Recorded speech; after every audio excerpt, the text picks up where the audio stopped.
Vamos a continuar con nuestra serie Conociendo la Palabra. Vamos en este recorrido por los libros de la Biblia. Hace 8 días vimos el libro de Lamentaciones, estamos en los profetas mayores, Isaías, Jeremías, Lamentaciones, Ezequiel y Daniel. Hace 8 días vimos Lamentaciones, veíamos que aunque es un libro corto, hace parte de los profetas mayores porque fue escrito por Jeremías. Y pues obviamente esto hace que esté allí junto a los profetas mayores o dentro de los profetas mayores. Y decíamos que se les conoce como profetas mayores porque son libros muy extensos. Entonces, la excepción es solamente este libro de Lamentaciones. Así que hoy vamos a ir al profeta Ezequiel, precisamente un libro de 48 capítulos. Y Ezequiel es muy interesante. Bueno, todo en la palabra de Dios obviamente es muy interesante. Pero Ezequiel está en un contexto muy interesante porque, como hemos venido viendo, en la época de Jeremías ocurrió el exilio a Babilonia. En el 586 a.C., es algo que vimos en otros libros, pero ahora se está enfatizando más. En el 586 a.C., algunos lo fechan en el 587, un año más, un año menos, ocurrió el exilio a Babilonia. Y es que Dios juzgó a su pueblo y trajo justicia sobre su pueblo y permitió que en ese entonces el imperio babilónico, en mando de Nabucodonosor, capturara al pueblo de Israel y lo llevara exiliado. Pero hay algo muy interesante, y esto es lo que nos coloca en el contexto de este profeta Ezequiel. Y es que, como veíamos hace 8 días, a Jeremías le tocó vivirlo, y en Lamentaciones, obviamente, él experimentó esa cautividad del 586 antes de Cristo. Pero lo interesante es que en el 586 lo que hizo Nabucodonosor fue arrasar por completo la ciudad. La ciudad quedó completamente destruida, literalmente reducida a cenizas. Pero 10, 11 años antes, en el 597, resulta que Nabucodonosor ya había venido a Jerusalén, pero no la había destruido, sino que había llevado a algunos cautivos, a las personas más prominentes e importantes. Y esto es lo interesante, Ezequiel está entre los primeros deportados o los primeros llevados al exilio. Entonces, Ezequiel escribe antes de que llegue la segunda oleada del exilio, donde la ciudad va a ser destruida por completo. Así que Ezequiel está experimentando ya el exilio, pero la ciudad, Jerusalén, no ha sido destruida. Y esto es lo curioso, esto es lo que nos coloca en un contexto muy interesante, porque entonces él es contemporáneo, coetáneo con Jeremías. Pero a Ezequiel, digamos, lo que le toca vivir, algo todavía más traumático. Al igual que Jeremías, Ezequiel también era un sacerdote, pero como les decía, se entiende entonces que este Ezequiel era sumamente importante, posiblemente rico, acaudalado, era una persona muy prominente. Se cree que tenía alrededor de unos 25 años cuando fue llevado cautivo en la primera oleada, antes de que Jerusalén fuera destruida. Y desde allí, desde Babilonia, desde el exilio, es donde Ezequiel habla de parte de Dios. Entonces le he puesto como título la enseñanza de hoy, una visión en la palabra. Porque precisamente si hay un hombre en la palabra, un profeta que tuvo visiones, fue Ezequiel. Ezequiel es un libro muy interesante lleno de visiones. Pero lo que les decía, no tanto esas visiones que pretenden tener los profetas de hoy en día, que son cosas buenas y que Dios te va a dar esto y te va a dar lo uno y te va a dar lo otro. Siempre lo he dicho, eso no es profecía, eso se llama adivinación.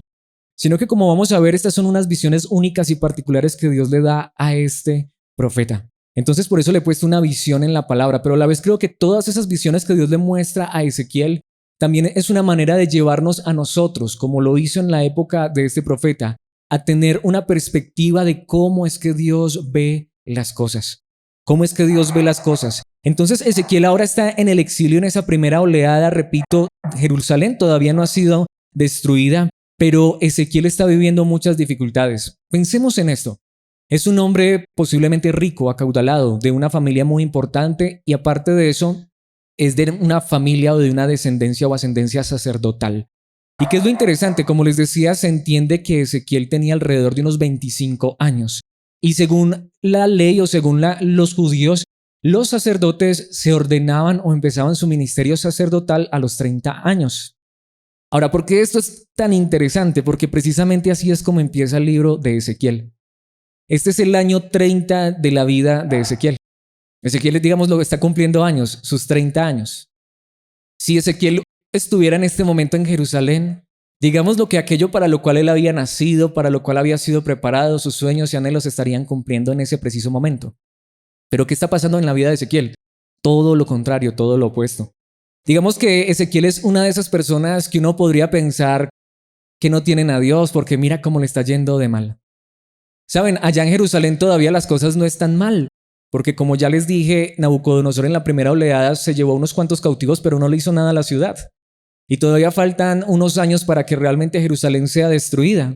Así que podríamos decir, este hombre, ¿qué habría hecho para que le fuera tan mal en la vida? ¿Dónde quedaron los sueños de Ezequiel? ¿Dónde quedaron los propósitos de Ezequiel? ¿Dónde quedó la vida de Ezequiel? Esa vida que quizás se había imaginado, había soñado allá en Jerusalén, en su ciudad, cuando en ese momento quizás estaba en su máxima prosperidad. Déjenme decirles, aún allí en el exilio, Ezequiel pierde hasta a su esposa. Como diríamos en nuestro contexto, ¿qué cura mató a Ezequiel? Que le está yendo tan mal. Sin embargo, ahí es donde vamos. Por eso le he puesto una visión en la palabra, porque Dios va a tomar a este hombre y le va a mostrar las cosas desde la perspectiva correcta, desde la perspectiva de Dios. Porque ahora Dios va a tomar a este hombre como profeta, y eso es lo interesante. Porque Dios no está limitado a un lugar, a un espacio. Dios va a tomar a Ezequiel como profeta aún desde allí, desde Babilonia, y Ezequiel va a profetizar y va a hablar acerca del pecado y la maldad de Jerusalén, y no solamente de Jerusalén, sino del mundo entero. Pero ¿saben qué es lo interesante? Ezequiel es uno de los libros que trae promesas impresionantes en la palabra de Dios, porque en Ezequiel también vemos algo que han profetizado los otros profetas, como Jeremías, como Isaías, que igual Dios va a restituir a la nación de Israel, pero Ezequiel va mucho más allá. Isaías habló quizá un poquitico de esto, pero Ezequiel lo enfatiza más. Ezequiel dice que no solamente Dios tiene propósitos con Israel. Ezequiel dice, o Dios por medio de Ezequiel, no solamente dice que Israel es su pueblo y su nación, sino que Dios tiene propósitos con el mundo entero, aún con la creación. Así que es un libro muy interesante, pero de cierta manera no podríamos comprender la magnitud de este libro si no entendiéramos ese contexto. Ezequiel ha sido deportado en la primera oleada y seguramente él desearía estar allá en Jerusalén, pero Dios lo llama desde Babilonia, y por eso quiero que veamos 3 puntos muy importantes. Obviamente hay mucho que ver en un libro de 48 capítulos, pero esto es lo interesante. Quiero que solamente veamos 3 puntos. Y el primer punto quizá puede ser que muchos no lo tengan muy en cuenta, pero para mí es uno de los más importantes. El primer punto que quiero que veamos es que el libro de Ezequiel nos habla de la presencia de Dios. Un término que se usa mucho en nuestra época y que obviamente se usaba mucho en la época de Ezequiel. La presencia de Dios, la gloria de Dios. ¿Cuántas veces hemos escuchado personas, o quizá nosotros mismos seamos de los que decimos eso? Hablamos de la presencia de Dios, es que yo tengo la presencia de Dios. Esa persona tiene la presencia de Dios, estamos buscando la presencia de Dios. Quizá muchos venimos de contextos donde se hablaba de eso. La presencia de Dios está en este lugar, la presencia de Dios se está derramando en este lugar, estamos viendo la gloria de Dios. ¿De dónde viene ese concepto? ¿De dónde viene esa idea? Saben, en el Antiguo Testamento sí había un lugar donde estaba la presencia de Dios, la gloria de Dios, era el templo. Y era donde Ezequiel iba a servirle a Dios. Pero ¿saben qué es lo interesante? Esos planes parece que se han frustrado, pero para Ezequiel en su pensamiento, pero no para Dios. Quiero que veamos que Dios hace algo maravilloso, porque Dios no está limitado a un espacio, a un lugar. Vayamos al primer capítulo, primer versículo. ¿Cómo empieza el libro de Ezequiel? El 31 de julio, tenemos una fecha exacta, de mis 30 años de vida. Por si quieres celebrarle el cumpleaños a Ezequiel. Ezequiel cumplía años el 31 de julio. Me encontraba con los judíos en el destierro, junto al río Quebar en Babilonia, cuando se abrieron los cielos y tuve visiones de Dios. Yo no me alcanzo a imaginar, o trato quizá un poquito de imaginar, no sé si pudiéramos quizá imaginarnos esto. Nuevamente, es el cumpleaños número 30 de Ezequiel. Y este sería el momento en el que él lo estarían ordenando como sacerdote. El sueño más grande de toda persona. El anhelo y el deseo más grande de una persona que estaba en una familia sacerdotal. Lo más grande que le podría acontecer a un ser humano. Poder servir ahora dentro del templo de Dios directamente en la presencia de Dios. Y no sé a qué horas pasaría esto, no sé si quizá era en la tarde o en la mañana, no sé si quizá Ezequiel estaba precisamente pensando, este sería el día en el que yo sería nombrado sacerdote, pero quizá aquí estoy lejos, sin una familia, sin mi hogar, sin nada, y no puedo hacer lo que soñé toda mi vida, servirle a Dios, estar en su presencia, ver su gloria en el templo. Pero ¿saben qué es lo interesante? Dios se le aparece, y la gloria de Dios está allí también en Babilonia. Porque es que ese es el problema. Tristemente a veces hasta nosotros como cristianos hemos caído en ese terrible error. Pensar que Dios está limitado a un hogar, a un lugar. Pensar que Dios está limitado a cuatro paredes. Lo que digo, ¿cuántos de nosotros venimos de contextos donde la presencia de Dios está en un templo físico? No, mis hermanos, el Dios en el que nosotros creemos no es un ídolo que está reducido a un lugar. El Dios en el que nosotros creemos es el Dios vivo y verdadero, el mismo Dios que tenía Ezequiel. Así que Dios no estaba limitado a Jerusalén y al templo. Allí mismo en Babilonia, junto al río Quebar, en un lugar que se llamaba Tel Aviv, no el Tel Aviv de ahora, un Tel Aviv muy diferente, Dios mismo se le aparece a Ezequiel. Y ese primer capítulo es una visión impresionante, muy parecido a lo que vimos en Isaías capítulo 6, muy parecido a lo que el apóstol Juan ve en Apocalipsis. Esto también lo tiene Ezequiel, lo ve Ezequiel, pero Isaías lo vio en el templo. Ezequiel lo ve allí junto al río Quebar en Babilonia, en el exilio. Vamos a ver algunos detalles de este capítulo. Por ejemplo, ¿qué dice en el mismo capítulo, versículo 4? Mientras miraba, vi una gran tormenta que venía del norte empujando una nube enorme que resplandecía con relámpagos y brillaba con una luz radiante. Dentro de la nube había fuego y en medio del fuego resplandecía algo que parecía como de ámbar reluciente. Es la misma gloria de Dios. Es la nube de la gloria, de la presencia de Dios. La presencia de Dios, la gloria de Dios que se suponía que estaría ya en el templo en Jerusalén, ahora está allí frente a Ezequiel, en Babilonia. Y dice el versículo 5, del centro de la nube salieron 4 seres vivientes que parecían humanos.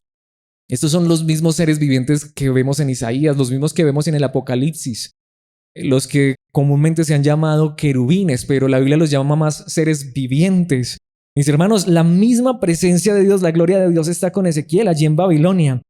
En el mismo capítulo saltemos a los versículos 26 hasta el 28. Sobre esta superficie, porque entonces estos seres vivientes tenían una superficie encima, dice había algo semejante a un trono hecho de lapislázuli. En ese trono en lo más alto había una figura con apariencia de hombre. Versículo 27. De lo que parecía ser su cintura para arriba tenía aspecto de ámbar reluciente, titilante como el fuego, y de la cintura para abajo parecía una llama encendida resplandeciente. ¿Quién quisiera tener una visión de esas? Y allí está este hombre desde Babilonia viendo esta visión poderosa, la misma presencia de Dios. Versículo 28. Lo rodeaba un halo luminoso como el arco iris que brilla entre las nubes en el día de lluvia. Así se me presentó la gloria del Señor. Cuando la vi, caí con rostro en tierra y oí la voz de alguien que me hablaba. Así que ahí es donde vamos. Quizá para Ezequiel no había esperanza, para Ezequiel todos sus sueños y anhelos se habían acabado, se habían terminado. ¿Por qué estoy aquí? ¿Será que Dios no me ama? ¿Será que Dios me ha desechado? Todo lo contrario. Dios tenía un propósito muy particular con este hombre. Pero ¿saben qué es lo interesante? ¿Y de qué voy a este punto? Porque creo que este punto es muy importante. Mis hermanos, obviamente estamos viendo un panorama, no podemos ver todos los detalles. Pero ¿saben qué es lo más sorprendente de este punto acerca de la presencia de Dios? Quiero que vayamos al capítulo 8. Saltemos al capítulo 8 y veamos algo muy interesante. En el capítulo 8, versículos 5 y 6 dice, entonces el Señor me dijo, hijo de hombre, mira hacia el norte. Ahora, aquí me quiero detener para colocarlos en contexto. ¿En dónde hubiera deseado estar en su cumpleaños número 30 Ezequiel? En Jerusalén, para ser ordenado como sacerdote y estar sirviendo en el templo y viendo la gloria de Dios. Sin embargo, lo que Dios hizo fue que permitió que él 5 años atrás fuera llevado al exilio. Y fue difícil, pero Dios allí en el exilio en Babilonia se le aparece y le muestra su gloria y lo llama como profeta. Y aquí en este momento en particular Dios lo está llevando, no sabemos si en el espíritu o en cuerpo, pero Dios lo llevó en un tour por Jerusalén y lo introdujo dentro del templo, pero entendemos que es una visión que solamente puede ver Ezequiel y obviamente Dios. ¿Saben por qué? Porque dice, así que miré hacia el norte, esto es dentro del templo, y junto a la entrada de la puerta que está cerca del altar, ahí vemos claramente que es el templo, y si leyéramos todo el capítulo nos daríamos cuenta que es el templo, estaba el ídolo que tanto había provocado los celos del Señor. ¿Qué dice el versículo 6? Hijo de hombre, así le está llamando Dios a Ezequiel, me dijo, ¿ves lo que hacen? ¿Ves los pecados detestables que cometen los israelitas para sacarme de mi templo? Pero ven y verás pecados aún más detestables que estos. Y si siguiéramos leyendo el capítulo, mis hermanos, es impresionante. Y ahí es donde digo, esto impacta fuertemente mi vida. Nuevamente, yo puedo decir, ay, hermanos, aquí estoy sintiendo la presencia de Dios. Y eso puede sonar tan espiritual. Hermanos, aquí se está derramando la presencia de Dios sobre mi vida y sobre este lugar. Y eso suena tan espiritual. La pregunta es, ¿eso es verdad? Lo más impactante es que Dios mismo toma a Ezequiel desde Babilonia y se lo lleva, lo que digo, no sé si en espíritu o en cuerpo, pero lo lleva ya, dice la palabra de Dios, en una visión y le muestra lo que realmente está ocurriendo en el templo en Jerusalén.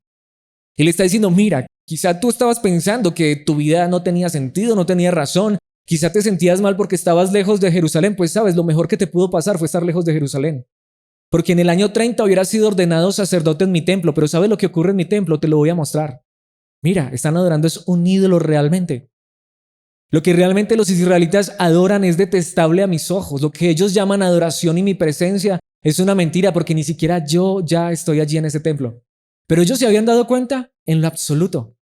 Y ahí es donde voy, mis hermanos. ¿Cuántos de nosotros hemos pensado en eso? Es que sabes, la presencia de Dios es un éxtasis, es una emoción. Es que sabes, Dios me ama mucho porque Dios me da todo lo que quiero, todo lo que le pido. Es que sabes, aquí está la gloria de Dios porque tenemos un grupo de alabanza espectacular, quizá un templo impresionante, forrado y chapado en oro, porque quizá aquí sentimos cosas escalofriantes que se mueve nuestro cuerpo, no sé qué pasa y aquí está la presencia de Dios. ¿Cómo sabes que es la presencia de Dios?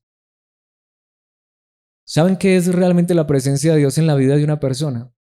Es Dios mismo abriendo nuestros ojos para que comprendamos que Dios no está, lo que digo, limitado a un lugar o a una emoción.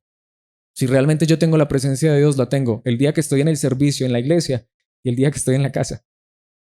Si realmente la presencia de Dios está en mi vida, puede estar en Jerusalén en el templo o puede que ni siquiera esté allá, pero también puede estar en Babilonia en el río Quebar. ¿Saben qué es lo más interesante aquí, mis hermanos? Ezequiel no podía entender eso, pero tuvo que Dios llevarlo en esa visión y decirle, mira lo que realmente estarías haciendo tú si yo te hubiera dejado allá. En otras palabras, aquí es donde viene el punto. ¿Qué es lo más importante para mi vida? ¿Mi orgullo, salir adelante, cumplir mis sueños, mis anhelos? Y creo que Dios está a favor de mí porque cumple todo lo que yo le pido, todo lo que yo quiero hacer en mi vida. Saben, realmente yo sé que Dios está conmigo. Es porque aún en los momentos difíciles sé que Dios está guiando mi vida por el verdadero camino y me está guiando es a tenerlo a Él, a conocerlo a Él, a vivir para Él. Esta es la pregunta. ¿Quién tenía realmente la presencia de Dios? Allá, Jerusalén, los sacerdotes del templo que estaban sirviendo allí supuestamente en la misma presencia de Dios, o Ezequiel que estaba lejos en Babilonia, aún sufriendo. Ezequiel era quien tenía realmente la presencia de Dios.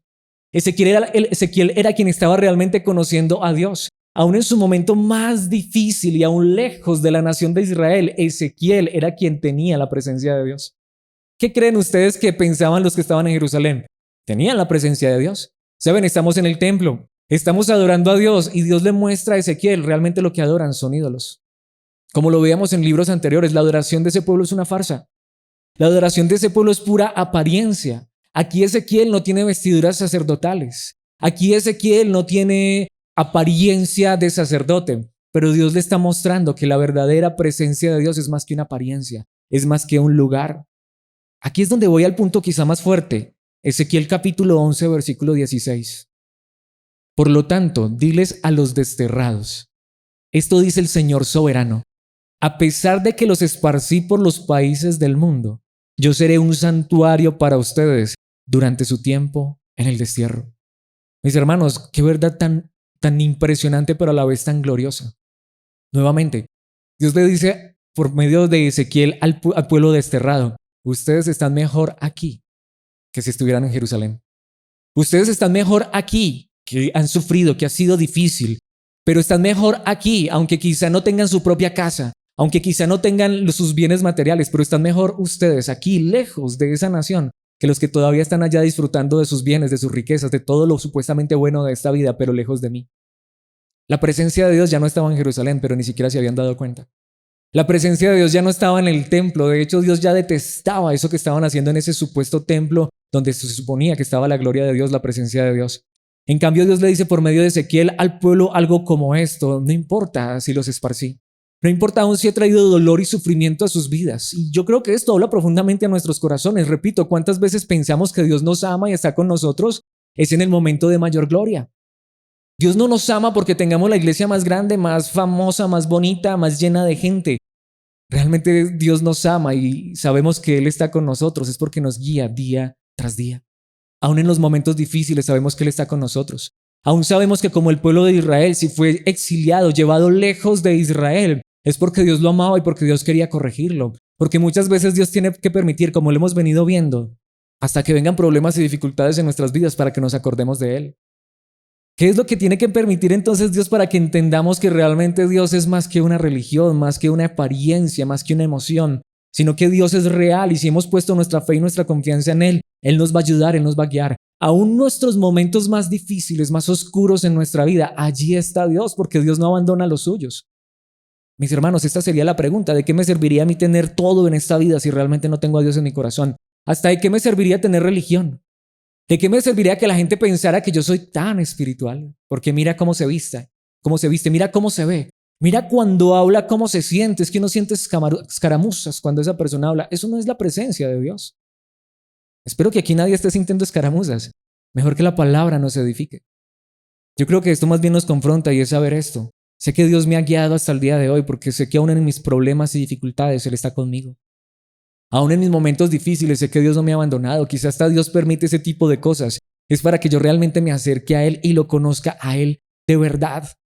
Mis hermanos, la religión es pura apariencia y en el tiempo de Ezequiel quizá ya no era el sacerdote allá en el templo, pero Dios lo había llamado para mostrarle esta verdad. Y obviamente aquí quiero contextualizar un poco en este primer punto. Quiero de entrada ir a un versículo que me parece muy sorprendente, porque aquí aprovecho para decir, si hay un libro que tiene referencias en el Nuevo Testamento es Ezequiel y particularmente en Apocalipsis. Apocalipsis está lleno de referencias al libro de Ezequiel. Y esto me hace acordar de lo que nos dice la palabra de Dios en Apocalipsis 3 al final, la última iglesia, la iglesia de la Odisea. No sé si alguien recuerda esa enseñanza, pero quizá muchos recordemos este versículo tan famoso, Apocalipsis 3:20. Mira, este es el Señor Jesucristo hablándole a una iglesia. Yo estoy a la puerta y llamo. Si oyes mi voz y abres la puerta, yo entraré y cenaremos juntos como amigos. ¿Por qué he traído este versículo? Esta es la iglesia de la Odisea y esta iglesia dice, yo soy rica, no me hace falta nada, yo tengo todo lo que necesito. Es una iglesia próspera, es una iglesia que humanamente no le hace falta nada, es quizá la iglesia más grande que existe en el momento. No me alcanzo a imaginar su grupo de alabanza, sus líderes, pero ¿saben cuál es el punto? Cristo está fuera de esta iglesia. Cristo está tocando a la puerta de esta iglesia porque lo han dejado fuera, al igual que como cuando en la época de Ezequiel, el pueblo de Israel allí en Jerusalén dejó fuera a Dios realmente, lo sacó del templo y ni siquiera se habían dado cuenta. Y esa es la misma pregunta. ¿Cuál es la iglesia verdadera? ¿Qué título tiene la iglesia verdadera? ¿Cuál es el líder de la iglesia verdadera? La iglesia verdadera no tiene ningún título, no está limitada a ningún lugar. El verdadero líder de la iglesia verdadera se llama Jesucristo. Pero aquí Jesucristo, aunque está llamando, tampoco está llamando tanto a la puerta de la iglesia. ¿Saben a quién está llamando Jesucristo? ¿De dónde está tocando? A la puerta. Y aquí Reina Valera lo hace de una manera más directa y creo que es más fiel al original. Quizá nos lo sabemos en Reina Valera. He aquí yo estoy a la puerta y llamo. Si alguno oye mi voz y abre la puerta. Jesucristo finalmente está tocando al corazón de cada persona. Porque realmente la vida cristiana no se trata de una religión, no se trata de un lugar, no se trata de un título o una denominación. Realmente la vida cristiana es que Cristo, el verdadero Señor, esté en mi vida. La verdadera presencia de Dios está en mi corazón. Y esa es la pregunta que realmente debemos hacernos. Porque repito, para religión es fácil tener religión. ¿Cómo saben ustedes que Alex tiene a Cristo en su corazón?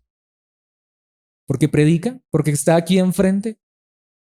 Hubiésemos pensado que, yo no me alcanzo a imaginar los papás de Ezequiel si Dios hubiera permitido que hubiera llegado a ser sacerdote. ¿Cómo estarían de orgullosos de Ezequiel? ¿Cierto? Mis hermanos, ¿pero para qué? Si allá en Jerusalén no estaba la presencia de Dios realmente. Lo que realmente necesitamos en nuestros corazones es a Dios transformando y cambiando nuestras vidas, guiándonos día tras día. Lo importante no son los títulos. ¿Qué título ahora tiene Ezequiel? Pues está lejos, no pudo ser nombrado sacerdote, pero él tiene la presencia de Dios y le está diciendo a este pueblo, Dios está con nosotros a pesar de que estamos en el destierro. Y eso diría yo también en esta hora a través de la palabra de nuestro Dios. Cristo Jesús, ¿dónde está? Él no está en templos, Él no está en lugares, Él no está en multitudes, Él no está en eventos multitudinarios, aunque se hagan llamar cristianos. Cristo está en el corazón de las personas. Y esa es la pregunta que debo hacerme. ¿Y cómo sé si en el corazón de Alex está Cristo? Bueno, ese es el punto. No es porque sea pastor, no es porque sea líder, no es porque predique, no es porque esté enfrente. La pregunta es, ¿realmente está en el corazón de Alex? ¿Alex realmente quiere vivir para Cristo? Eso lo sabe Cristo y eso lo sabe Alex. No nos dejemos engañar por las apariencias. Quiera Dios que el Señor Jesús sí esté en mi corazón. Pero más que preguntar si está en el corazón de Alex, aunque yo sí me lo pregunto, pero cada uno preguntémonos, ¿será que Cristo está en mi vida? ¿La presencia de Dios está en mi vida? Repito, es que yo no siento cosas raras, es que yo no tengo sueños y visiones, no importa, pero Dios está guiando tu vida. Él te está moldeando. Aún ves que hasta en los momentos difíciles sabes que eso viene de parte de Dios, quizá aún a veces como una corrección, como una disciplina, por lo que sea, pero sabes que Dios está allí guiando tu vida. Precisamente esto me lleva a mi segundo punto, que ha sido un punto que hemos enfatizado mucho y que la palabra de Dios enfatiza, no podemos pasarlo por alto, porque entonces en los primeros 11 capítulos Ezequiel lo que quiere mostrar es eso, Dios a través de Ezequiel, que a pesar de que Dios ha traído dificultades a sus vidas, Dios está con ellos en el destierro. Pero a la vez esos primeros 11 capítulos Dios los ha usado por medio del profeta Ezequiel para mostrar la maldad que había en Jerusalén, que la presencia de Dios no estaba allá, que la presencia de Dios está realmente en el corazón, en la vida de las personas. Pero a la vez, en segundo lugar, el libro de Ezequiel nos habla de la justicia de Dios. Un tema que es muy fuerte y que es necesario enfatizarlo una y otra vez. A partir del capítulo 12 hasta el capítulo 33, Dios va a traer profecías y visiones a través de Ezequiel de cómo Dios va a juzgar a Israel, de cómo Dios va a aplastar a Jerusalén. Y ya lo hemos visto un poco en los libros anteriores y como les decía al principio, eso va a ocurrir aproximadamente unos 5 años después de que Ezequiel tuvo esa visión de parte de Dios. Pero ahora desde los capítulos 12 hasta el 33, Dios va a juzgar, a hablar del juicio que vendrá sobre Israel, pero no solamente sobre Israel, sobre el mundo entero. Por eso veamos lo que dice, por ejemplo, Ezequiel capítulo 14, versículo 20. Tan cierto como que yo vivo, dice el Señor soberano. Qué verdad tan fuerte, aunque Noé, Daniel y Job estuvieran allí, está hablando allí de Jerusalén, no podrían salvar ni a sus hijos ni a sus hijas. Solo ellos 3 se salvarían por causa de su justicia. ¿Saben qué está diciendo la palabra de Dios a través de Ezequiel? En la época en la que Ezequiel fue llevado lejos de Jerusalén, donde no cumplió sus sueños, pero estaba haciendo algo más grande, que era siendo llamado por Dios a través de la distancia, del destierro. Dios le dice a la nación que está allí dispersa, y nos está hablando hoy a nosotros. En esa época, en Jerusalén, si Dios hubiera traído juicio, justicia, ¿saben quiénes eran los únicos que se hubieran salvado? Según aquí la palabra de Dios, Noé. ¿Recuerdan la historia de Noé? Capítulos 6 al 9 en Génesis. ¿Cuántos se salvaron en esa época de todo el mundo? 8 personas. Noé, su esposa, sus 3 hijos y sus 3 nueras. Pero si hubieran vivido en la época de Jerusalén, allá en el siglo VI antes de Cristo, ni siquiera Noé hubiera podido salvar a su familia. O sea, lo que está mostrando la palabra de Dios es que la perversión y la maldad eran tan impresionantes. Y no solamente dice Noé, si muchos se salvarían, Noé, Daniel y Job solito. Mis hermanos, ahora yo me haría esta pregunta, ¿y qué pasaría si la justicia de Dios cayera hoy sobre este mundo? Esa es la gran realidad, porque creo que estamos peor que en la época de Jerusalén, allí de Israel, en la época del exilio. Ahora, entonces esta es la pregunta. ¿Qué hubiera sido mejor desde una perspectiva humana para uno? ¿Estar en ese exilio, desterrado, lejos quizá de la familia, lejos quizá de mi casa, de mis posesiones? ¿O estar en Jerusalén? Humanamente yo creo que todos diríamos en Jerusalén. Mi familia, ya saben, todo allá está marchando muy bien, las cosas están bien, saben, tenemos prosperidad, tenemos riqueza. Pero cuando uno no entiende a la luz de la palabra de Dios, cuando Dios abre nuestros ojos a la luz de la palabra de Dios, yo haría esta pregunta. ¿Cuál es la mejor posición del hombre? ¿Cuál es el mejor estado del hombre? ¿Riqueza, fama, gloria, prosperidad? ¿O tener a Dios en su vida, en su corazón, aunque esas otras cosas no estuvieran? Y eso es lo que la palabra de Dios está mostrando. Capítulo 18, versículo 20. La persona que peque es la que morirá. El hijo no será castigado por los pecados del padre, ni el padre será castigado por los pecados del hijo. Los justos serán recompensados por su propia conducta recta y las personas perversas serán castigadas por su propia perversidad. Los quiero colocar en contexto. ¿De qué está hablando este capítulo en particular? Muy parecido a nuestra época. Muchos de nosotros venimos de contextos donde se hablan de las famosas maldiciones generacionales. Eso está más de moda que cualquier otra cosa. Es que a mí me está yendo mal y eso fue quién sabe quién haría algo mal en mi familia, quizá mi abuelo, mi bisabuelo, mi tatarabuelo. ¿Saben? Eso era igual en la época de Ezequiel. La gente tenía un dicho. Los padres comieron las uvas agrias y los hijos sufrieron la dentera. O sea, en otras palabras, comieron las uvas agrias y el dolor de muelas le dio fue a los hijos. Es decir, los hijos sufren las consecuencias de lo que hicieron los padres. Y eso no es nada nuevo. Hoy muchos creen eso. El problema más grande es precisamente que eso va en contra de la palabra de Dios. Y aún la palabra de Dios en la época de Ezequiel dice por medio del profeta, mira, ese dicho que se queden con él. Eso no es verdad. Cada quien es juzgado por sus propios pecados. Dios no es injusto. Dios no le cobra al hijo lo que hace el papá. O no le cobra al papá lo que hace el hijo. Ahora, alguien podría pensar, bueno, pero es que si, digamos, ese hijo tuvo un padre o una madre alcohólicos, drogadictos, es muy seguro que quizá ese hijo sufra las consecuencias físicas. Bueno, eso es otra cosa. Pero es que estamos hablando, ¿qué es lo más importante? Hay muchos creen que tienen maldiciones generacionales y hay que hacerles una regresión, una liberación. Eso parece más brujería que cualquier otra cosa. Para que ahora sí me vaya bien en los negocios. Eso es literalmente hechicería, que se está metiendo hoy dentro de los círculos que se hacen llamar aún cristianos. Pero ¿qué es lo fuerte aquí? Dios mismo está diciendo por medio de Ezequiel, no. Cuando yo juzgo es la conducta de cada persona. Yo llamo a cuentas a cada persona. Claro, eso no quiere decir que realmente seamos buenos. Lo que la palabra de Dios nos quiere mostrar es esto. Si sufrimos y si hay dificultades muchas veces en nuestras vidas, no es por quizá mi papá, mi mamá, mi abuelo, mi bisabuelo, mi tatarabuelo, no sé. Quizá yo vengo por allá de una descendencia bien mala, quizá por allá no sé quién fue un budista o no sé, o quizá un brujo en mi familia. Eso no tiene nada que ver. Realmente Dios nos juzga a cada uno de nosotros. Precisamente en el mismo capítulo 18, versículo 23 dice, ¿acaso piensan que me agrada ver morir a los perversos? Pregunta el Señor soberano. Claro que no. Mi deseo es que se aparten de su conducta perversa y que vivan. ¿Qué es lo que está diciendo la palabra de Dios? Recordándonos algo que vimos hace 8 días también y que hoy quiero enfatizar mucho más. Mis hermanos, lo que la palabra de Dios nos enseña a través de este profeta Ezequiel es que aun cuando Dios permite situaciones difíciles en nuestra vida, aun cuando Dios permite situaciones difíciles en este mundo, no es porque a Dios le complazca hacer sufrir a las personas. Hace 8 días lo decíamos, veíamos que aún Dios sufre con sus propios hijos cuando sus hijos sufren. Pero no solamente esto, no es que tampoco Dios sufra con sus hijos, pero a los que no son sus hijos, Él diga, ay, con ellos sí me deleito en hacerles mal. Dios nunca se ha deleitado en hacerle daño a ninguna persona.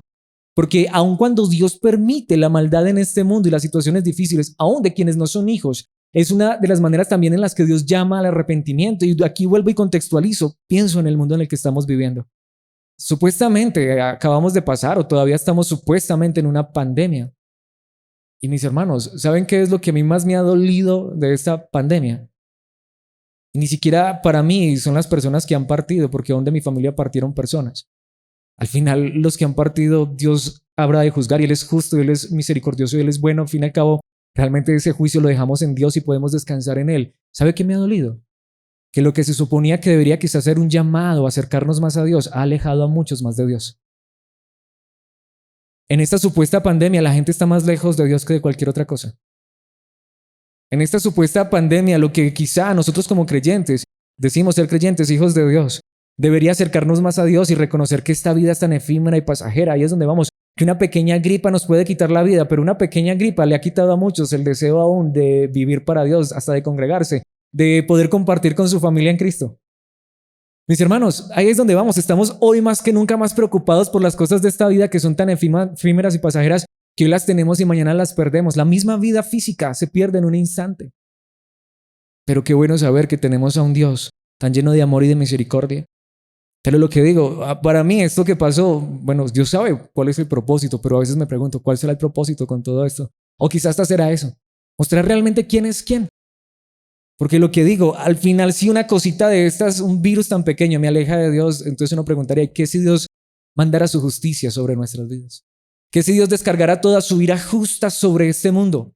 ¿Cuántas personas quedarían con vida en este mundo si Dios derramara su justicia? Ya lo estamos viendo. En la época de Jerusalén, donde Dios hubiera mandado directamente toda su justicia, si acaso Noé, Daniel y Job. Pregunto en este tiempo, qué fuerte es esta verdad, ¿cierto, mis hermanos? Pero Dios quiere es que las personas se aparten, no nos apartemos de nuestra conducta perversa, aun cuando vivimos dificultades. Capítulo 34, versículo 10, porque aquí es donde vamos nuevamente a otro contexto muy interesante. Esto dice el Señor soberano. Ahora me declaro enemigo de esos pastores y los haré responsables de lo que le sucedió a mi rebaño. Les quitaré el derecho de alimentar al rebaño y no dejaré que sigan alimentándose a sí mismos. Rescataré de su boca a mi rebaño. Las ovejas ya no serán su presa. Y si leyeras todo el capítulo 34 de Ezequiel, te lo recomiendo en casa. Es un capítulo impresionante, impresionante donde Dios dice que los líderes del pueblo se suponía que deberían de ser como pastores de las ovejas del pueblo. Pero ¿sabe qué hicieron estos líderes? Lo que una vez escuché decir a un pastor, me parece a mí con mucho descaro. Es que cuando uno es el pastor, pues ya saben, uno se alimenta de las ovejas, ¿no? De la lechita de las ovejas, de la lanita de las ovejas, de la carnita de las ovejas. Eso es lo que Ezequiel 34 dice. Ah, ustedes son los líderes, son los pastores, pero ¿para qué utilizaron ese poder, esa autoridad? Para alimentarse de las ovejas. Y claro, cuando lo que a ti te interesa es la lechita, la lana, la carnita de la oveja, entonces, ¿sabes quiénes van a ser tus ovejas preferidas? Las lanudas, las carnudas, las lechudas, las que tengan más economía, ¿no? Vas a hacer esto es por lo que puedas recibir de las personas. Y eso era lo que también estaba sucediendo en esa época. Pero ¿qué dice Dios? Oh, pero lo que ellos no saben es que yo soy su enemigo. Y si tú los hubieras visto en esa época, no muy diferente a la nuestra, estos seguramente eran los que tenían jet privado, seguramente que estos eran los que se enriquecían a costa de las ovejas. Esto no es nada nuevo, mis hermanos, pero ¿saben qué dice Dios? ¿De qué les sirve que tengan allá quizás su templo lleno? ¿De qué les sirve que quizá que tengan allá su cuenta bancaria llena y quizá sus bolsillos llenos de dinero y creen que su futuro está asegurado? Pero ahí es donde vamos. Pero no tienen a Dios y ni siquiera ellos muestran la misma justicia de Dios. Mis hermanos, esta es nuevamente la pregunta. Si Dios hoy viniera, y es donde vamos, no pretendo meter terror porque para muchos de nosotros quizá ese era el miedo, el terror. Hoy no, donde Cristo venga hoy a juzgar. ¿Qué sería de nosotros? Esta es la pregunta. Y aquí es donde obviamente tengo que empezar a ir directamente a lo más grande y más importante de la Biblia, el Evangelio. El Evangelio. Obviamente si Dios viniera en esta época y nos juzgara conforme a nuestra propia justicia, y si Dios fuera justo con nosotros, condenando todos nuestros pecados, no que Dios sea injusto, sino que si Dios derramara completamente su justa ira sobre nuestras vidas, esta es la pregunta. ¿Quién de nosotros sería salvo aparte de Cristo? Pero ahí es donde vamos, nuevamente, enfatizando esa verdad. ¿Cuántos pastores hoy se han dedicado a hablar de dinero y lo que digo? Pero cuando tú hablas de dinero, solo te importan las ovejas gordas, solo te importan las ovejas carnudas. ¿Saben? Este es el punto, mis hermanos. Lo estamos viendo a la luz de la palabra de Dios. ¿De qué me sirve tener fama, riqueza, prosperidad y la iglesia más grande vendiendo un evangelio falso, que es un evangelio donde Dios te ama y te va a dar todo lo que tú quieras, cuando el verdadero evangelio es que aún Dios permite el problema y la dificultad? Aún Dios quizá puede permitir momentos difíciles en mi vida, pero aquí no como un juicio que me condena, sino que muchas veces Dios aún permite eso para que nos acerquemos más a Él. Y aquí repito algo que hemos venido diciendo en estas últimas enseñanzas. Si Dios aún ha permitido una dificultad en mi vida para que yo me acerque a Él, bendita gracia de Dios. Si quizá lo que a mí me lleva a acercarme más a Dios es vivir necesidades físicas, pues que las viva todas, porque al final lo más importante es tener a Dios en mi vida.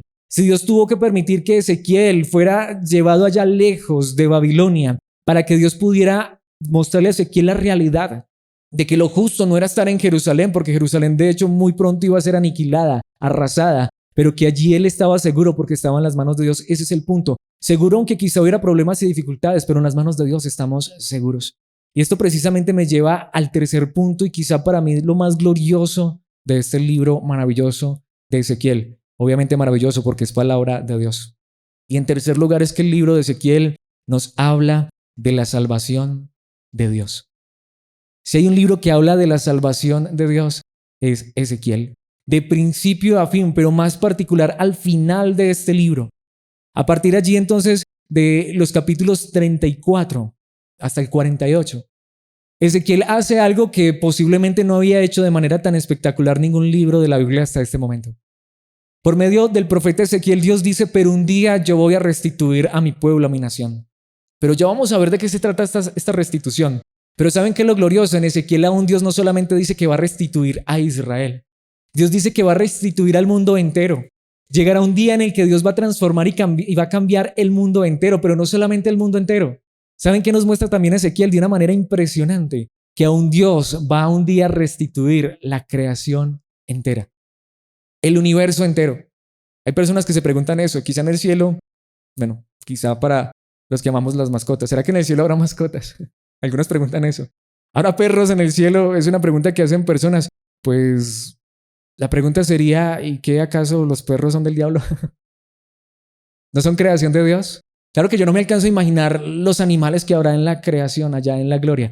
Es más, de entrada quiero decirlo, en este mismo instante, en la misma presencia de Dios hay animales. Y alguien dirá, ¿cómo? Estos animales o estos seres vivientes, porque no son animales, son seres vivientes de Ezequiel. Si quieres lo lees en casa, el capítulo 1. Son seres vivientes que tienen alas. ¿Y saben qué es lo que pasa con estos seres vivientes? Tienen 4 caras y una de esas caras es como de hombre, pero otra de esas caras es como de león. Y otra de esas caras es como de buey y otra de esas caras es como de águila. En este mismo momento en la presencia de Dios hay águilas, hay leones. Entonces lo que digo ahora, obviamente esta no es una enseñanza de que los perros van a ir al cielo.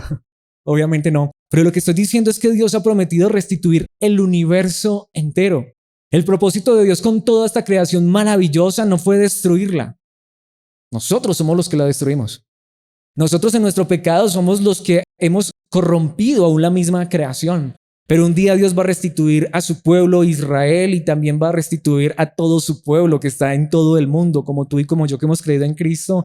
Aún Dios va a restituir toda la creación. Un día el universo entero será un lugar perfecto, sin una gota de maldad, sin una gota de pecado. Y eso nos lo muestra Ezequiel. Y obviamente aquí podríamos demorarnos muchísimo, pero obviamente vamos a ir directamente al grano. Vamos, por ejemplo, al capítulo 11, porque quiero que veamos desde el principio. Esto lo está diciendo Ezequiel, capítulo 11, versículos 18 al 20. Cuando los israelitas regresen a su patria, quitarán todo rastro de sus imágenes repugnantes y sus ídolos detestables. Lo que Dios dice es que un día el verdadero Israel va a quitar toda la idolatría y maldad de su propia vida. Versículo 19, ¿cómo lo va a hacer? Porque solo Dios lo puede hacer. Les daré integridad de corazón y pondré un espíritu nuevo dentro de ellos. Les quitaré su terco corazón de piedra y les daré un corazón tierno y receptivo. ¿Qué es lo que el mundo necesita? Que les prediquemos que Dios los va a hacer prósperos, los va a hacer ricos, les va a dar más comodidad de la que ya tienen. ¿Saben qué es lo que el mundo necesita y todos necesitamos? Un corazón diferente. La restitución que Dios promete es esta, para que realmente haya personas que no sean idólatras. Y ahí es donde debemos recordar el evangelio. ¿Saben por qué tú y yo no nos estamos postrando ante un ídolo? Si es verdad que no nos estamos postrando ante un ídolo, porque Dios cambió nuestros corazones. Y esa fue la promesa que Dios también hizo en Ezequiel, versículo 20. Para que obedezcan mis decretos y ordenanzas, entonces verdaderamente serán mi pueblo y yo seré su Dios.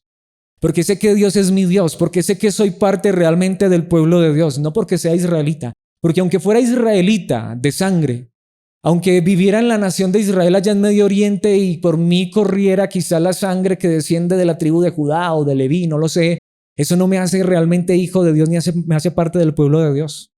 Hoy el verdadero pueblo de Dios, sí, hay israelitas, hay judíos, pero todo aquel, no por cuya sangre corre la sangre israelita, sino aquel que ha sido lavado en la sangre de Jesucristo, el verdadero hijo de Dios, el verdadero Israel. Y obviamente esto es también para Israel, pero también para los colombianos, los chinos, los venezolanos, no sé, para quien quiera. Realmente el pueblo de Dios son aquellas personas que han recibido un nuevo corazón. Y como dice allí la palabra, para que de verdad puedan ser el pueblo de Dios y Dios sea su dueño, pero son los que tienen un corazón tierno y receptivo.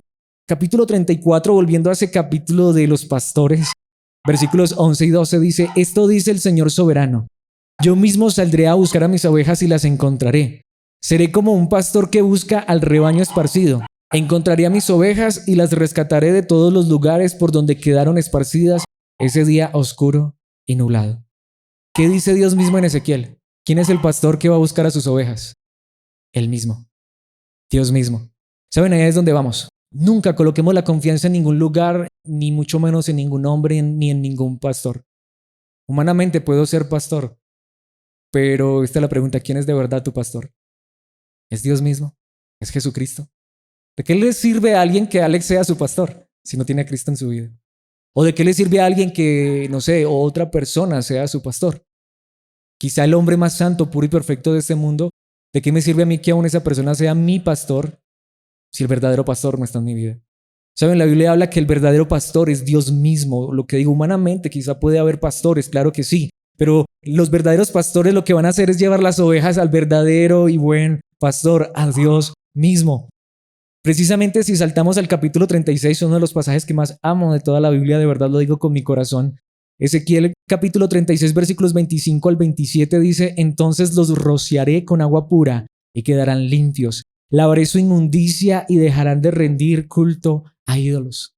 Esta es la verdadera limpieza que necesitamos. ¿De qué me sirven que yo los bañe a ustedes, les esparza agua? ¿Qué agua puedo esparcirles yo, aunque supuestamente tuviera agua bendita, no sé qué clase de agua? El agua que necesitamos es el agua de Dios que limpia, transforma y cambia corazones y cambia vidas. Versículo 26, les daré un corazón nuevo y pondré un espíritu nuevo dentro de ustedes.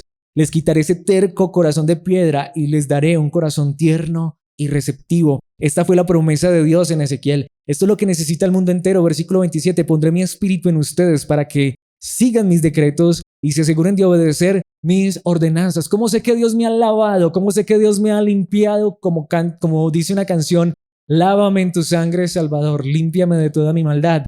Pues porque no solamente sé que por medio del sacrificio de Cristo, por medio de quien salió agua y sangre, podemos ser limpios de nuestros pecados, porque no es un agua física, sino la sangre de Jesucristo, su Hijo, el Hijo de Dios, quien nos limpia de todo pecado, pero a la vez porque Él también nos da un nuevo corazón que quiere vivir para Él. Y aquí es donde quisiera que pensáramos directamente, quiero nuevamente contextualizar. ¿Qué dice Tito capítulo 3, versículo 5, Nuevo Testamento?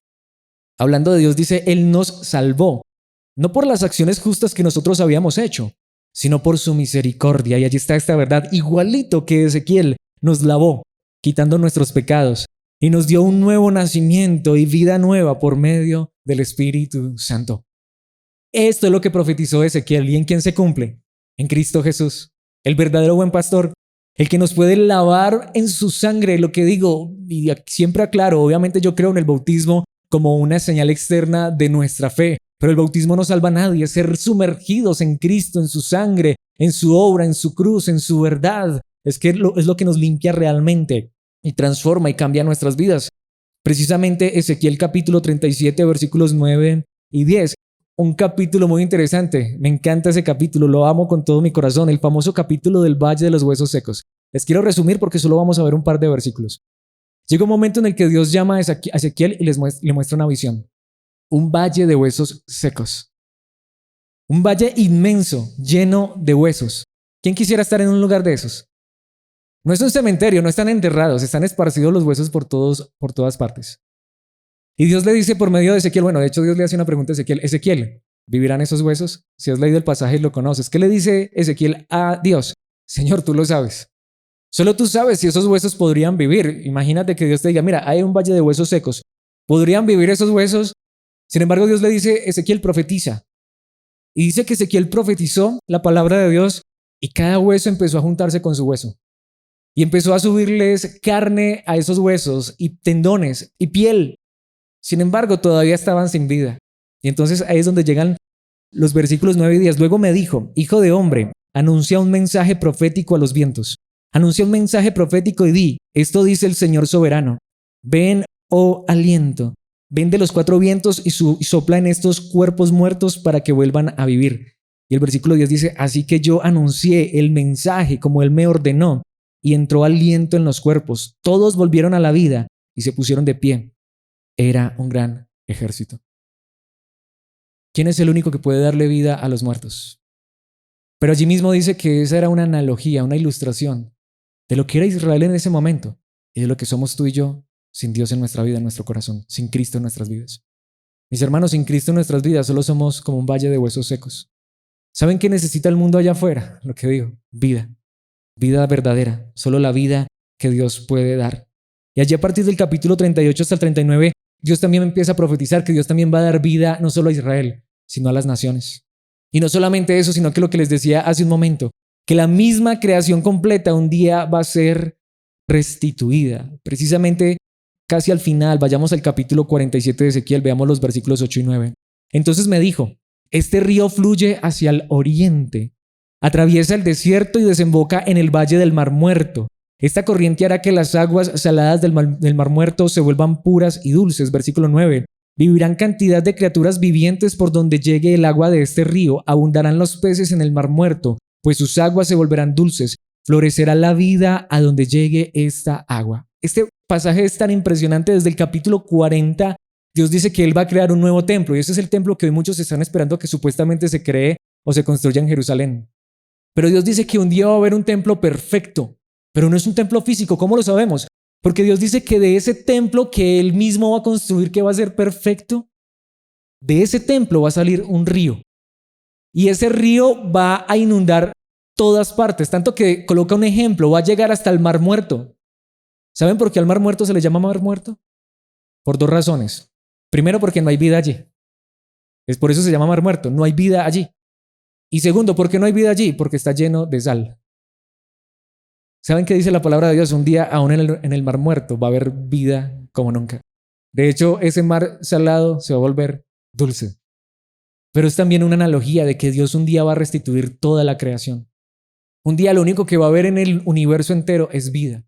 La vida de Dios en todas partes, en todo lugar. Pero aquí es donde viene la pregunta. ¿Pero tenemos que esperar que se reconstruya en Jerusalén un templo por medio de los judíos? ¿Qué es lo que muchos esperan? ¿Todavía tenemos que esperar quizá que venga un pastor ungido o no sé, alguien que venga a traernos esto? Mis hermanos, en Juan capítulo 2, versículo 19, estas son las mismas palabras de Jesús. De acuerdo, contestó Jesús, destruyan este templo y en 3 días lo levantaré. Y ellos se rieron de él porque pensaron que él estaba hablando del templo físico en Jerusalén. ¿Cuál era ese templo? Su propio cuerpo. Jesucristo es el verdadero templo. Bueno, si quizá no estamos convencidos de que Jesucristo es el verdadero templo del cual profetizó Ezequiel, ese templo perfecto, con medidas perfectas, ese templo que nunca falló, que nunca vivió lo que vivió el verdadero templo, o mejor, el templo físico, un templo donde realmente estaba la presencia de Dios. Y solo en un momento la presencia de Dios. El Padre abandonó al Hijo, pero fue a causa de nuestros pecados, los cuales Él llevó en la cruz, pero que levantó al tercer día. Pues déjenme decirles que allí mismo en Juan capítulo 7, versículos 37 al 38 dice, en el último día del festival, hacían un ritual muy parecido a eso. Trataban de regar agua en el templo, agua traída del estanque de Siloé, tratando de asemejarlo de Ezequiel. Repito, ¿quién puede traer agua física para quitarle la sal al Mar Muerto? Realmente está hablando de un agua espiritual. Y Jesucristo dijo, en ese último día, el más importante de este festival, Jesús se puso en pie y gritó a la multitud, todo el que tenga sed puede venir a mí. Versículo 38, todo el que crea en mí puede venir y beber, pues las escrituras declaran, de su corazón brotarán ríos de agua viva. Solo cuando ponemos nuestra fe en Cristo Jesús es que esa agua de vida que profetizó Ezequiel, que sale del templo de Cristo Jesús, puede llenar de vida nuestros corazones. Y solo cuando proclamamos a Cristo y mostramos a Cristo y enseñamos a Cristo es que esa vida puede impregnar la vida de otras personas. Quiero concluir con este versículo en Juan capítulo 10, versículo 11, uno de los versículos más conocidos de la Biblia. Jesucristo mismo dice, yo soy el buen pastor. El buen pastor da su vida en sacrificio por las ovejas. El agua de vida, el verdadero templo, la verdadera presencia de Dios, solamente están en Cristo Jesús, nuestro Señor, nuestro Salvador, de quien profetiza toda la Biblia, de quien profetizó Ezequiel. Y esta es la pregunta, ¿cómo sé que yo hoy puedo descansar y confiar en que tengo salvación y vida eterna? Pues porque ya he recibido el agua de vida, Cristo Jesús. Porque ya he creído en el verdadero templo y no estoy esperando un templo que se reconstruya en Jerusalén, o no estoy colocando mi confianza en un templo físico, sino que he puesto mi confianza en Jesucristo, el templo que fue destruido, pero al tercer día se levantó de la tumba y hoy está en la gloria, reinando por siempre y para siempre. Esta es la pregunta, solo en Cristo Jesús tenemos salvación y vida eterna, pero tenemos a Cristo en nuestras vidas. Solo en Cristo Jesús tenemos realmente acceso directo a la presencia de Dios, al Padre. En Cristo Jesús tenemos un nuevo corazón, una vida transformada y cambiada. Y esto es lo más interesante. Mis hermanos, desde Génesis a Apocalipsis, Cristo es el centro de la Biblia, pero lo necesitamos en nuestras vidas. Que Él sea el centro de nuestras vidas para que esa agua de vida fluya, para que este buen pastor nos pastoree y nos lleve a pastos delicados, a fuentes verdaderas de vida eterna. Si tenemos a Cristo, lo tenemos todo. Quizá a veces te sientas, no sé, a mí a veces me pasa, a veces siento que estoy en Babilonia, pero si tenemos a Cristo, como Ezequiel, lo tenemos todo. Y como Ezequiel le dijo al pueblo, hoy Dios nos dice a través de su palabra, quizá estamos en un Babilonia en este mundo, Babilonia la grande, un mundo lleno de pecado, de maldad, donde quizá muchos se alejan de Dios, pero saben porque tú y yo estamos cerca de Dios por Cristo, por gracia, no lo merecemos. Por eso quisiera que en esta hora hiciéramos 2 cosas para concluir, obviamente orando. Digámosle, Señor, si estoy en Cristo, gracias, porque es lo mejor que me has dado, pero tú sabes si realmente estoy en ti, y si no es así, llévame a Cristo Jesús por tu gracia, por tu amor. Padre nuestro que estás en los cielos, gracias por tu palabra. Gracias por recordarnos que lo importante no es un lugar, no es un templo, no son apariencias, no son títulos, no son nombres humanos, sino es Cristo, tu amado Hijo en nuestras vidas. Padre, por favor, que así como le ocurrió a Ezequiel y a la cautividad, que realmente tú estabas era con ellos, aunque quizá había problemas y dificultades, que eso mismo podamos entender hoy nosotros y todos los días. Puede ser que haya problemas, sí, dificultades, claro que sí, las vivimos. Puede ser que hoy mismo la iglesia que está reunida en este lugar se sienta como en Babilonia. Quizá no tienen mucha comodidad, quizá no son los ricos fuertes, no somos los ricos fuertes poderosos. Quizá no somos la iglesia más grande, pero Padre, que tengamos tu verdad, tu espíritu, tu presencia, un nuevo corazón, una nueva vida, pero por sobre todo que Cristo sea nuestro buen pastor. Que el agua de la cual bebamos sea el agua de vida que Cristo nos ha prometido. Pero que esa agua también brote de nuestros corazones, vidas transformadas, cambiadas, limpias por tu gracia, por tu evangelio. Padre, te pido que esto sea real en nuestras vidas. Que no seamos como el pueblo de Israel que quedó allí en Jerusalén, creyendo que todavía estaban contigo, que allí estaba tu presencia, pero estaban era adorando los ídolos. Padre, al final no tenían nada, por eso en esta hora quiero pedirte con el corazón. Obviamente, ninguno de nosotros en esta tierra quiere sufrir, quiere experimentar dolor, pero aun si tú usas estas cosas para acercarnos más a ti, Padre Celestial, por favor, siempre guíanos en el camino correcto. Permite aún, Señor, que todas las cosas que vivamos, como dice tu palabra, sean para bien, el bien mayor. Saber que nos estás guiando a la eternidad, a la verdadera nueva Jerusalén. Padre, que podamos con nuestras propias vidas no solamente hablar, sino mostrar que realmente hemos bebido de Cristo, de tu agua, de tu espíritu, de tu verdad. Que esto se refleje en nuestras acciones, en nuestras vidas.